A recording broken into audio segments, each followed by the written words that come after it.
Magandang gabi po, Luzon, Visayas at Mindanao.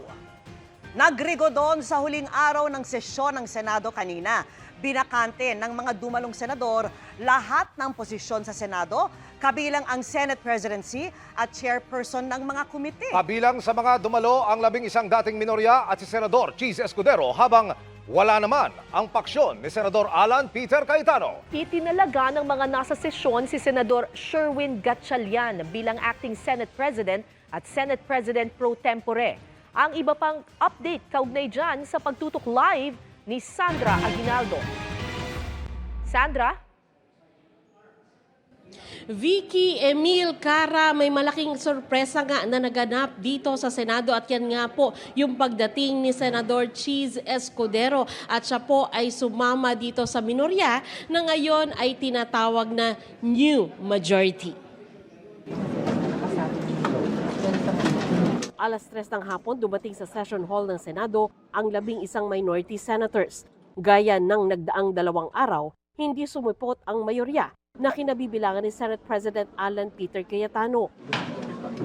Pero dakong alas 3:20 ng hapon, biglang dumating si Senador Cheese Escudero na dating kasama sa grupo ni Cayetano.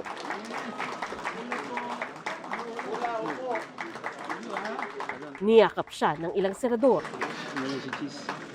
Kasunod nito, umakyat sa upuan ng Senate President si Senador Sherwin Gatchalian upang buksan ang sesyon. The 69th session of the Senate in the first regular session of the 20th Congress is hereby called to order.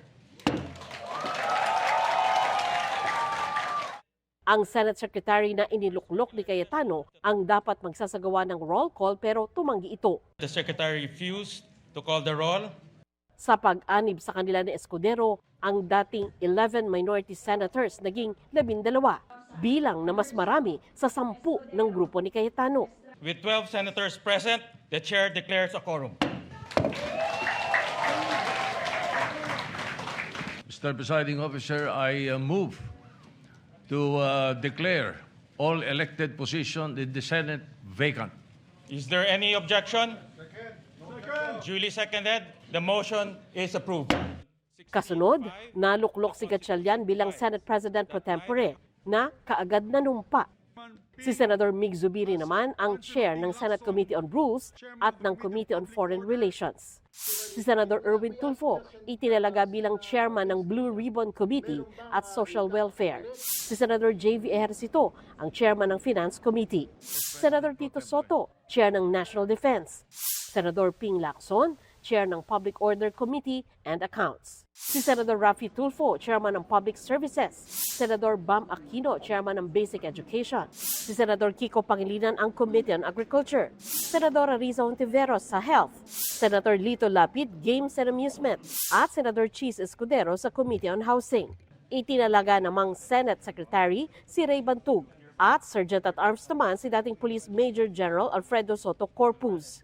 Ipinaliwanag ni Gatchalian ang basihan ng kanilang aksyon ngayong araw. Anya, naghintay sila sa ibang kasamahan na senador para dumalo sa sesyon. We are compelled to call the session to order today. After the Senate adjourned on May 26, 2026, session was scheduled to resume on Monday, June 1, 2026, and on Tuesday, June 2, 2026. But the former Senate President failed to appear in both instances. Further, Article 6, Section 16(5) of the Constitution provides that neither House shall, during sessions of Congress, adjourn for more than 3 days without the consent of the other House. The Senate has been adjourned and unable to resume session for the past 2 days, placing us on the brink of constitutional violation had we not convened today. Thus, in the absence of a duly consulted postponement and the continued absence of the former Senate President pro tempore, and members of the majority, we are compelled to call the session to order. Inilatag din niya ang legal na batayan kung bakit 12 senators lang at hindi 13 ang bilang na ginamit nila para magdeklara ng quorum. The quorum of 12 is based on majority of 22 senators over whom jurisdiction can be obtained by the Senate. This is in full accord with the ruling of the court in Avellino versus Cuenco that an absolute majority of 12 out of the 23 members can constitute a constitutional majority of the Senate for quorum purposes. Ang tinutukoy na Supreme Court decision ay ibinaba noong March 4, 1949 sa kasong Jose Avellino versus Mariano Cuenco. Sa naturang kaso, kinilala din ng Supreme Court na hindi 24 senators ang dapat pagbatayan ng quorum. Kaya para sa new majority, 22 senators na lamang ang kabuang bilang nila dahil nakakulong ang isa habang nagtatago naman ang isa pa. Bago matapos ang sesyon, naitalaga naman si Gatchalian bilang acting president ng Senado. Let the record reflect that the chair, as Senate President pro tempore, shall serve as acting president pursuant to Rule 5. Yes. Presiding officer of the Senate of the rules of the Senate. I move that the President of the Republic of the Philippines and the House of Representatives be informed of the election of Senate President pro tempore and acting Senate President Sherwin Gatchalian. I so move, Mr. President. Is there any objection? Hearing none, the motion of the majority leaders hereby approved. I move that the first regular session of the 20th Congress of the Philippines on the part of the Senate be adjourned sine die. Is there any objection? The chair hears none. The motion is approved. The first regular session of the 20th Congress of the Philippines on the part of the Senate is adjourned sine die.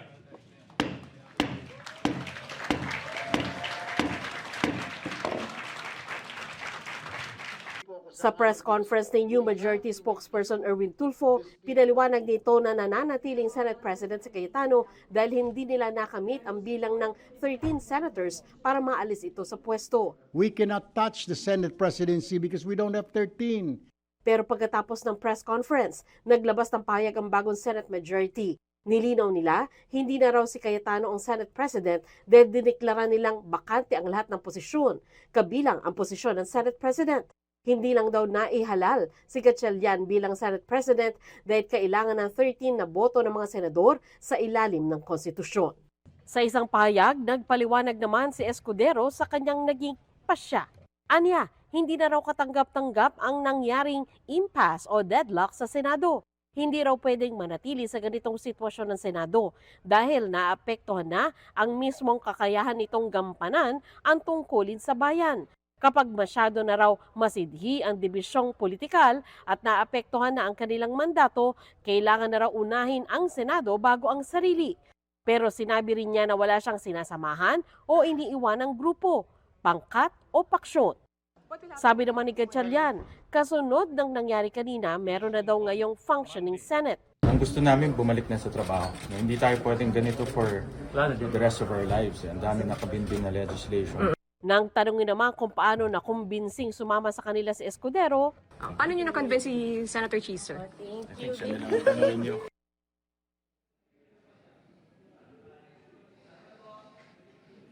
Kara, dahil nga dito sa pagbabago ngayon dito sa Senado ay pinagbigay alam na raw ng new majority sa House of Representatives at maging sa Malacanang ang mga naging pagbabago dito. Kara? maraming salamat Sandra Aguinaldo.